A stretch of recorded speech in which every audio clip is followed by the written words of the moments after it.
काय केलं तुमच्या सांगा काय बेकार काय केलं आम्हाला सोडून राहिले आम्ही कुठं फिरलो मग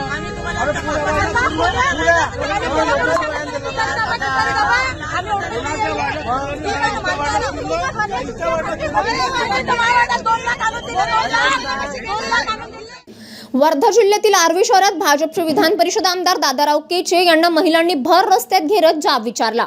आर्वी शहरातील नगर परिषद कार्यालयासमोर ही घटना घडली, यामुळे शहरात खळबळ उडाली आहे। आमदार दादाराव केचे हे हॉस्पिटलमधून घरी जात असताना काही महिलांनी त्यांच्या दुचाकीला अडवले। महिलांनी दुचाकीची चाबी काढत आमदारांचा घेराव घातला। महिलांनी आमदार केचे यांच्यासोबत जोरदार शाब्दिक वाद घातला। केचे यांना घेराव घालणाऱ्या महिला नगर परिषद निवडणुकीत भाजपच्या पराभूत झालेल्या उमेदवार असल्याचे सांगितले जात आहे। घेराव घालणाऱ्या महिलांनी आमदार केचे यांनी निवडणुकीत विरोधी पक्षासाठी काम केल्याचा आरोप करत संताप व्यक्त केला।